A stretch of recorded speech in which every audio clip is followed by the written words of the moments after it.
Hello students, hi, very good evening to all of you.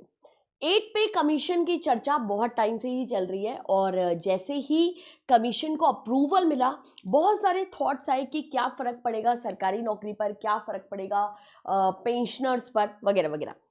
आज इस session में हम बात करने वाले हैं कि 8 पे कमीशन का जो प्रभाव है, जिस एग्ज़ाम की आप तैयारी कर रहे हो यानी कि एसएससी की, उस पर क्या प्रभाव पड़ेगा, कितना हाइक एसएससी के जॉब क्राइटेरिया के स्टूडेंट्स या कैंडिडेट्स को मिलेगा अगर उनके सैलरीज पर 8 पे कमीशन लगता है। तो चलिए डिस्कस करेंगे सबसे पहले कि भाई हमारा जो एजेंडा है आज के सेशन में कि सैलरी हाइक कितना होगा, फिटमेंट फैक्टर्स क्या है, इंप्रूव लिविंग स्टैंडर्ड कैसे होंगे, इंक्रीज मोरल क्या होगा और पोटेंशियल फॉर करियर एडवांसमेंट क्या रहेगा।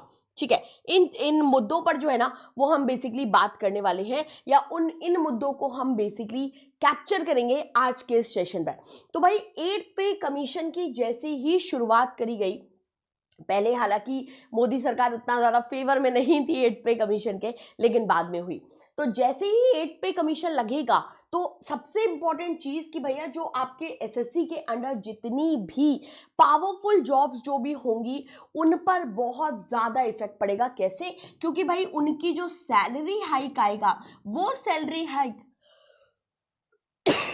सॉरी वो सैलरी हाइक अराउंड आपका 2.84% से ज्यादा होगा, यानी कि लगभग आपके 2.5 गुना सैलरी जो है ना वो आपके हर एक इंक्लूडिंग जितने भी, चाहे एसएससी जॉब लेवल पे आप लोअर डिवीजन पर आ रहे हो, क्लर्क पे आ रहे हो, सीनियर क्लर्क पे आ रहे हो, अदर क्लरिकल पोजीशन पर आ रहे हो, हर एक पोजीशन पर आपको जो है ना वो इसका प्रभाव देखने मिलेगा। एक मिनट दीजिए।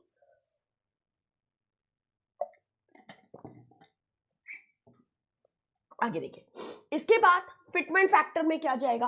तो भाई एक्सपर्ट का प्रेडिक्शन ये है कि फिटमेंट फैक्टर यानी कि सारी चीजों को लगा करके आपका करीब 2.86% का हाइक जो है वो आपके एप्लीकेबल होगा। जो भी करंट, यानी कि अगर एक व्यक्ति इस समय 50,000 की इनकम पर आ रहा है या उसका जो बेसिक पे बन रहा है वो 31,000 के लगभग भी बन रहा है, तो उस पे अराउंड 2.86% का हाइक उसको मिलेगा।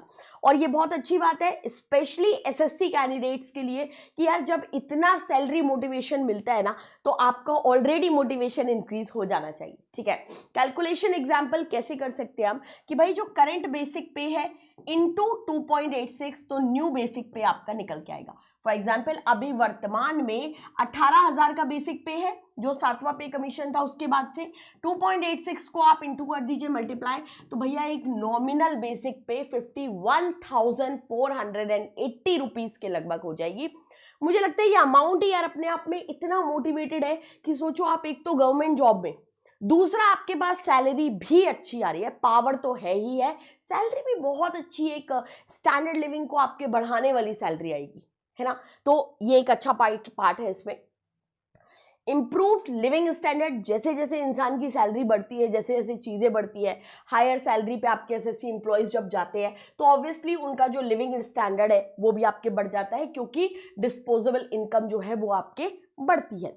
इसके अलावा increased affordability of housing, education, health care, भाई उनकी सैलरी अच्छी है तो ऑब्वियसली वो अपने बच्चों की भी एजुकेशन पे बहुत ज़्यादा ध्यान देंगे, उनका माहौल बहुत अच्छा रहेगा, सारी चीज़ें। Boost to saving, investment opportunity, जब ज़्यादा टैक्स आएगा तो भैया इन्वेस्टमेंट भी वो बहुत अच्छा करेंगे, तो ये सारी चीज़ें आपको उसमें मिलेंगी।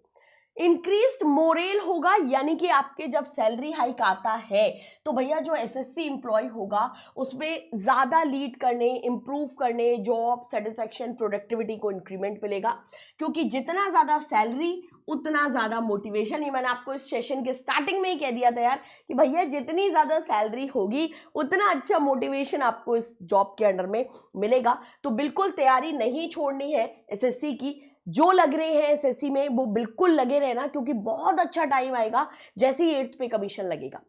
इसके बाद पोटेंशियल है आपके करियर एडवांसमेंट के लिए। जब आप एसएससी में जैसे जैसे इंटरनल एग्जाम के थ्रू भी हाइक करोगे तो भाई आपका 8th पे कमीशन का प्रभाव भी उन हाइक्स में आपको देखने मिलेगा। तो डेफिनेटली ये दोनों पार्ट आपको देखने मिलती ही मिलती।